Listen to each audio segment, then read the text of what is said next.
सच्चिदानंद रूपाय विश्व उत्पत्ति आदि हेतवे तापत्रय विनाशाय श्री कृष्णाय वयम नमः। श्रीमद् भागवत महापुराण कथा एकादश स्कंद तृतीयोदशो अध्याय। हंस रूप से सनकादिक को दिए हुए उपदेश का वर्णन। भगवान श्री कृष्ण कहते हैं, प्रिय उद्धव, सत्व, रज और तम ये तीनों बुद्धि प्रकृति के गुण हैं। ध्यान, मंत्र और संस्कार ये 10 वस्तुएं आदि सात्विक हो तो सत्व गुण की, राशि हो तो रजोगुण की और तामसिक हो तो तमोगुण की वृद्धि करती है। इनमें शास्त्र महात्मा जिनकी प्रशंसा करते हैं वे सात्विक है, जिनकी निंदा करते हैं वे तामसिक है और जिनकी उपेक्षा करते हैं वे वस्तुएं राजसिक। जब तक अपने आत्मा का साक्षात्कार तथा स्थूल सूक्ष्म शरीर और उसके कारण तीनों गुणों पर निवृत्ति न हो, तब तक मनुष्य को चाहिए कि सत्व गुण की वृद्धि के लिए सात्विक शास्त्र आदि का ही सेवन करे, क्योंकि उससे धर्म की वृद्धि होती है और धर्म की वृद्धि से अंतःकरण शुद्ध होकर आत्म तत्व का ज्ञान होता है। बांसों की रगड़ से आग पैदा होती है और वह उनके सारे वन को जलाकर शांत हो जाती है, वैसे ही शरीर गुणों को वैराग से उत्पन्न हुआ है। विचार द्वारा मंथन करने पर इससे ज्ञान अग्नि प्रज्वलित होती है और वह समस्त शरीरों एवं गुणों को भस्म करके स्वयं भी शांत हो जाती है। उद्धव जी ने पूछा, भगवान, प्राय सभी मनुष्य इस बात को जानते हैं कि विषय विपत्तियों के घर हैं, फिर भी वे कुत्ते, गधे और बकरे के समान दुख सहन करके भी उन्हीं को भोगते रहते हैं। इसका क्या कारण है? उद्धव, जीव जब अज्ञानवश अपने स्वरूप को भूलकर हृदय से स्थूल सूक्ष्म आदि शरीरों में अहबुद्धि कर बैठता है, जो कि सर्वथा भ्रम ही है, तब उसका सत्व प्रधान मन घोर रजोगुण की ओर झुक जाता है, उससे व्याप्त हो जाता है। बस जहां मन में रजोगुण की प्रधानता हुई कि उसमें संकल्प विकल्पों का तांता बंध जाता है, अब वह विषयों का चिंतन करने लगता है और अपनी दुर्बुद्धि के कारण काम के फंदे में फंस जाता है, जिससे फिर छुटकारा होना बहुत ही कठिन है। अब वह अज्ञानी कामवश अनेकों प्रकार के कर्म करने लगता है और इंद्रियों का वश होकर यह जानकर भी कि इन कर्मों का अंतिम फल दुख ही है, उन्हीं को करता है। उस समय वह रजोगुण के तीव्र वेग से अत्यंत मोहित रहता है। यद्यपि विवेकी पुरुष का चित्त भी कभी कभी रजोगुण और तमोगुण के वेग से विक्षिप्त होता है तथा उसकी विषयों में दोष दृष्टि बनी रहती है, इसलिए वह बड़ी सावधानी से अपने चित्त को एकाग्र करने की चेष्टा करता रहता है, जिससे उसकी विषयों में आसक्ति नहीं होती। साधक को चाहिए कि आसन और प्राणवायु पर विजय प्राप्त कर अपनी शक्ति और समय के अनुसार बड़ी सावधानी से धीरे धीरे मुझ में अपना मन लगावे और इस प्रकार अभ्यास करते समय अपनी असफलता देखकर तनिक भी उबे नहीं, बल्कि और भी उत्साह से उसी में जुड़ जाए। प्रिय उद्धव, मेरे शिष्य सनकादिक परम ऋषियों ने योग का यही स्वरूप बतलाया है कि साधक अपने मन को सब ओर से खींचकर विराट आदि में नहीं, साक्षात मुझ में ही पूर्ण रूप से लगा दे। उद्धव जी ने कहा, श्री कृष्ण, आपने जिस समय जिस रूप से सनकादिक परम ऋषियों को योग का आदेश दिया था, उस रूप को मैं जानना चाहता हूँ। भगवान श्री कृष्ण ने कहा, प्रिय उद्धव, सनकादिक परम ऋषि ब्रह्मा जी के मानस पुत्र हैं।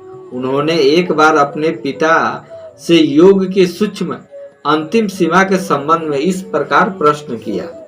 सनकादिक परम ऋषियों ने पूछा, पिताजी, चित्त गुणों अर्थात विषयों में घुसा ही रहता है और गुण भी चित्त की एक एक वृत्ति में प्रविष्ट रहते ही हैं, अर्थात चित्त और गुण आपस में मिले जुले ही रहते हैं।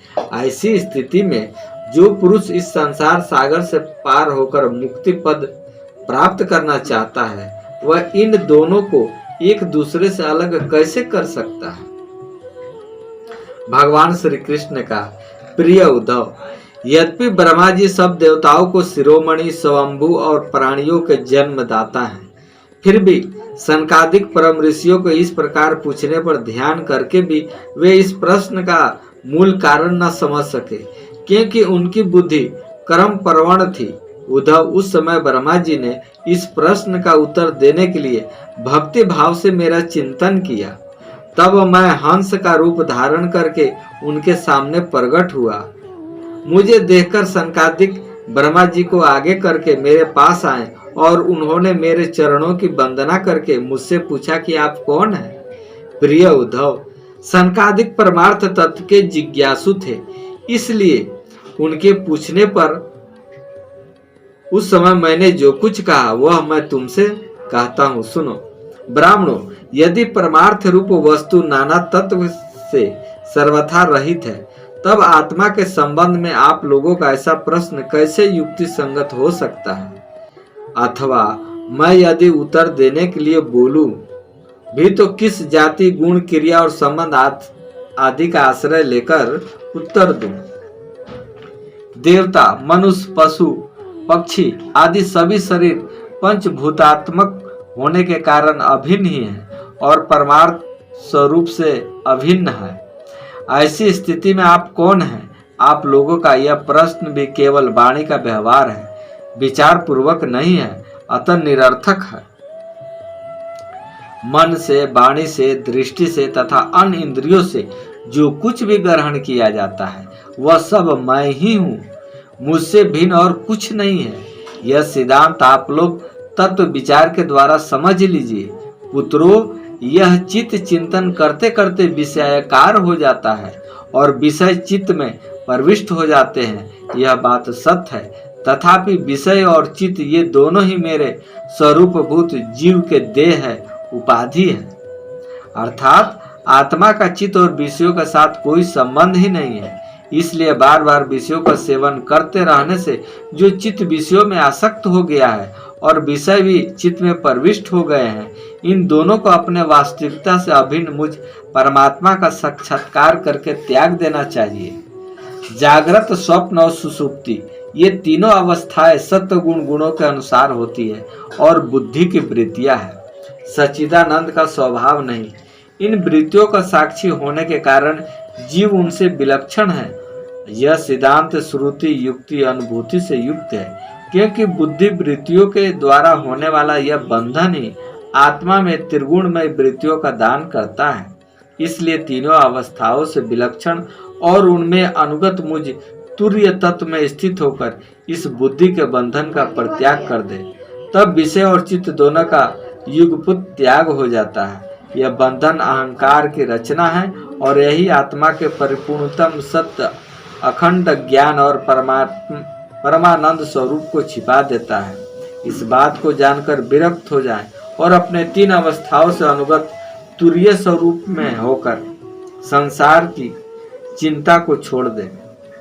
जब तक पुरुष भिन्न भिन्न पदार्थों में सत्य बुद्धि, अह बुद्धि, ममत्व बुद्धि युक्तियों के द्वारा निवृत्त नहीं हो जाती, तब तक वह अज्ञानी यद्यपि जागता है तथापि सोता हुआ सा रहता है। जैसे स्वप्न अवस्था में जान पड़ता है कि मैं जाग रहा हूँ। आत्मा के अन्य देह आदि प्रतीत्यमान नाम स्वरूप मात्रक प्रपंच का कुछ भी अस्तित्व नहीं है। इसलिए उनके कारण होने वाले वर्ण, श्रम आदि भेद, स्वर्ग आदि फल और उसके कारण भूत कर्म, ये सब के सब इस आत्मा के लिए वैसे ही मिथ्या है जैसे स्वप्नदर्शी पुरुष के द्वारा देखे हुए सब के सब पदार्थ। जो जागृत अवस्था में समस्त इंद्रियों के द्वारा बाहर दिखने वाला परिपूर्ण क्षणभर पदार्थों का अनुभव करता है और स्वप्न अवस्था में हृदय में जागृत देखे हुए पदार्थों को समान ही वासनामय विषयों का अनुभव करता है और सुषुप्ति अवस्था में उन विषयों को समेटकर उनके लय को भी अनुभव करता है, वह एक ही है। जागृत अवस्था के इंद्रिय